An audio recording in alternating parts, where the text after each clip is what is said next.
النبی اولا بالمؤمنین من انفسهم وازواجه امہاتهم. صدق اللہ العظیم. اسٹیج پر تشریف فرما صدر جلسہ، قابل احترام اساتذہ اعزام اور سامعین باوقار، حضور اکرم صلی اللہ علیہ وسلم کی ازواج مطہرات میں نمایاں اور ممتاز زوجہ حضرت عائشہ صدیقہ رضی اللہ عنہا ہے. آپ نے ان سے کم سنی میں نکاح فرمایا، پھر ان کی والدہ ام رومان نے 3 سال کے بعد حضرت عائشہ کو رخصت فرمایا. حضرت عائشہ کی کم سنی کو لے کر بیمار ذہنیت رکھنے والے اعتراض کرتے ہیں، اور اعتراضات کا یہ سلسلہ جدید نہیں بلکہ بہت قدیم ہے. آج کی اس پررونق مجلس میں حضرت عائشہ کے کم سنی میں نکاح اور اس کی حکمتوں پر مختصراً روشنی ڈالنا چاہتا ہوں.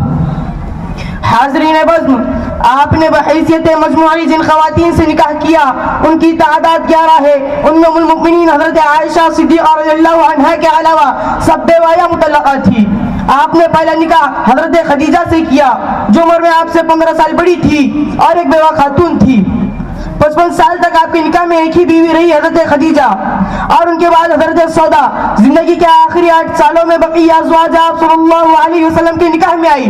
جو انسانی زندگی میں اصل زمانہ شباب ہوتا ہے اس میں آپ نے ایک ہی بیوی پر اکتفا فرمایا اور عمر کے آخری مرحلے میں متعدد نکاح کیے. اگر ان امور کو ذہن میں رکھ کر ہم حضرت عائشہ اور نبی کریم صلی اللہ علیہ وسلم کے نکاح کو دیکھیں گے تو سارے اعتراضات دفع ہو جائیں گے.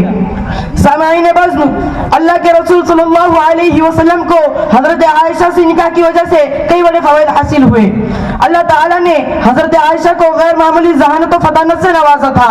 350 صحابہ و تابعین نے ان سے حدیث حاصل کی اور ان سے جو حدیث منقول ہے ان کی تعداد 2210 ہے. 7 صحابہ وہ ہے جنہیں دنیا مکثرین کے نام سے جانتی ہے، جنہوں نے 1000 سے زیادہ حدیث آپ صلی اللہ علیہ وسلم سے نقل کی ہے. ان میں ایک نمایاں نام حضرت عائشہ صدیقہ رضی اللہ عنہا کا بھی ہے. حضرت عائشہ جیسی ذہین خاتون کے نکاح میں ہونے کی وجہ سے خواتین اور خان کی زندگی سے متعلق بہت سارے مسائل کا حل انہی کی روایات سے ہوا، اور امت کو جو فکری اور علمی فائدہ پہنچا وہ بظاہر کسی اور سے نہیں ہو سکتا تھا. اللہ کے رسول کی دنیا سے جانے کے بعد 47 سال زندہ رہی اور ان کی اصلاح و ارشاد کا سلسلہ جاری رہا. مؤرخین لکھتے ہیں کہ 20 سال میں ایک نسل بدل جاتی ہے. اس اعتبار سے حضور کے بعد بھی ان سے 2 نسلیں فیضیاب ہوئی. حضرت عائشہ سے نکاح کا سب سے بڑا فائدہ یہ ہوا کہ آپ نے اپنے سب سے بڑے معاون و مددگار ساتھی حضرت ابوبکر صدیق رضی اللہ عنہ اور ان کے خاندان کو عزت سے سرفراز فرمایا.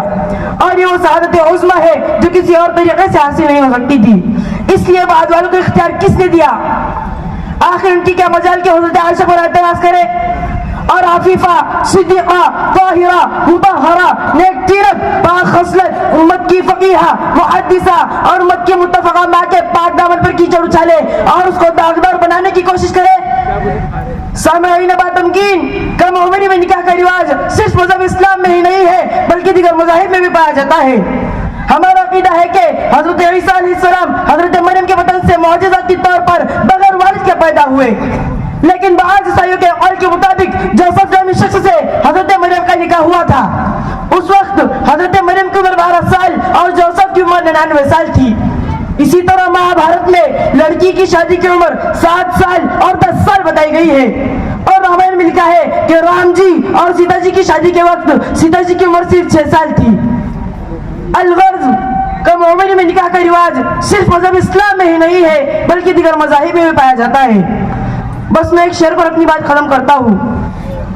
مخالفت سے میری شخصیت سنورتی ہے، مخالفت سے میری شخصیت سنورتی ہے، میں دشمنوں کا بڑا احترام کرتا ہوں. وما علینا الا البلاغ.